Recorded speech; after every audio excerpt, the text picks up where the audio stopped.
So most people who run the wheel strategy in a retirement account are doing it the same way that they'd run it in a brokerage account. Same tickers, same aggression, same strike selection.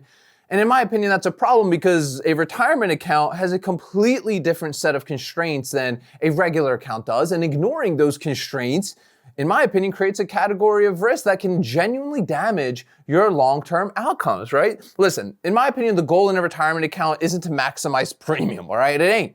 It's to generate consistent income without exposing your most protected capital to the kind of drawdown that you literally cannot recover on your timeline. That requires a very specific adjustment to how you run the wheel. And today, I want to walk you through exactly what that looks like, at least for my personal situation. So here's the retirement account reality that shapes everything I'm about to say, okay? Look, when you're like 45 or 50 and you have a significant portion of your wealth in an IRA or a Roth IRA, the math of recovery looks a lot different than it does at 30. A 30-year-old who takes a 40% drawdown in their account has 30 years to recover. The compounding math works in their favor. A 60-year-old who takes a 40% drawdown has maybe 5 to 10 years before they start drawing on that capital, and the compounding math literally no longer saves them. The sequence of returns problem is real, and it hits retirement accounts harder than any other bucket of capital that you hold, okay? That doesn't mean that you can't run option strategies in a retirement account.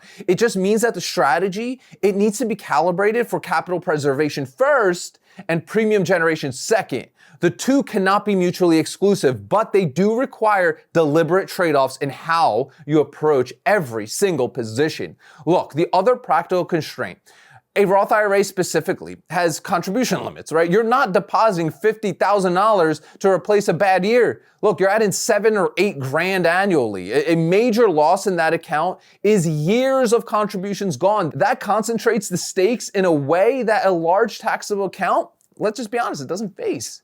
Look, the framework for running the wheel, conservatively in a retirement account comes down to 2 principles that really work well together. First, obviously, run only the wheel on assets that you'd be genuinely comfortable holding, right? At any reasonable valuation for an extended period of time. In a retirement account, that almost always points towards broad index exposure. In my opinion, SPY and QQQ rather than individual stocks, right? Individual stocks, let's be real, carry a lot more risk. An earnings miss, a CEO departure, a regulatory action can literally drop a stock 30-40% in a session. SPY and QQQ, don't do that. The diversification is embedded in the index, means you're exposed to market risk, not company-specific risk. And that is meaningful safety upgrade for capital that you literally cannot easily replace. Number 2, strike selection in a retirement account should be extremely conservative, enough that assignment is genuinely comfortable, not just tolerable.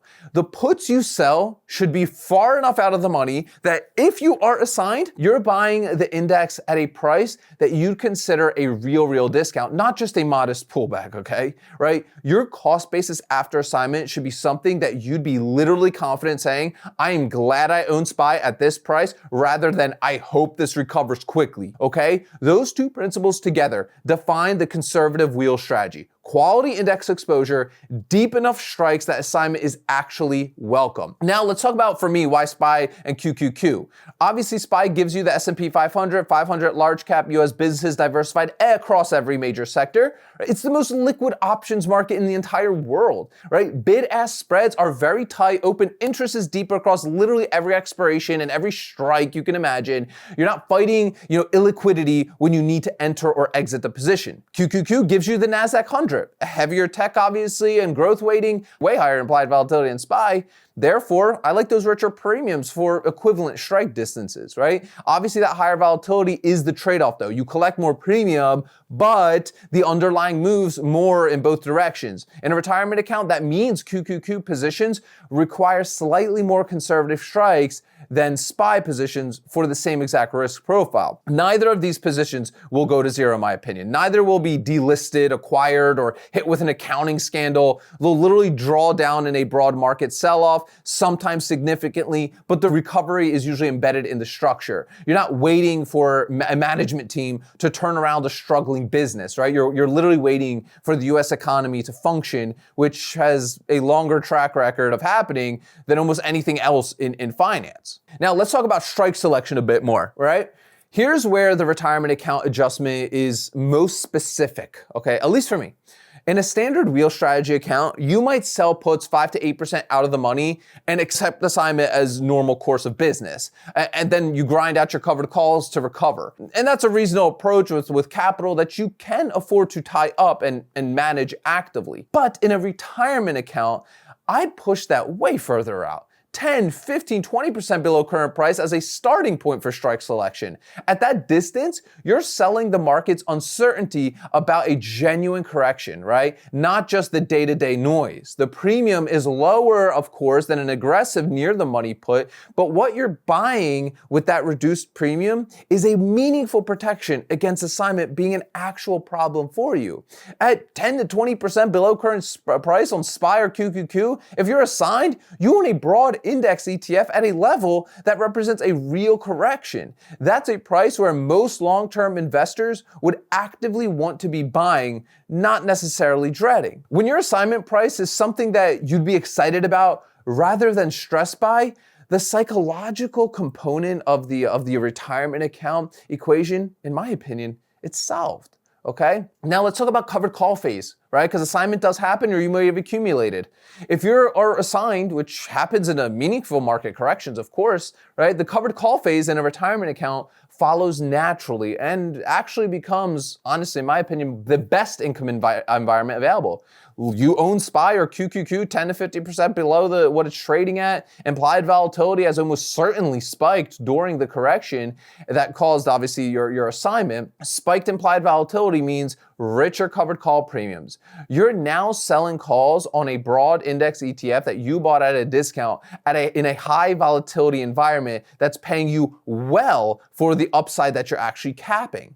That combination, quality underlying at a discounted cost basis plus elevated premium for market fear, in my opinion, is one of the most favorable covered call environments that you're gonna encounter. The volatility that caused that assignment is the same exact volatility that makes the recovery phase even more income rich. Look, the safest option strategy for a retirement account is not the one with the highest win rate or the richest premium. Okay? It's the one where every possible outcome, the put expiring worthless, getting assigned, running covered calls, is genuinely acceptable given the capital at stake and the timing that you're actually working with. Running the wheel on SPY and QQQ with 10 to 15% out of the money strikes, in my opinion, achieves it, at least for me. You never get assigned on a broken business. You never get caught holding a stock that could literally go to zero. You're collecting premium from two of the most liquid options markets that in existence.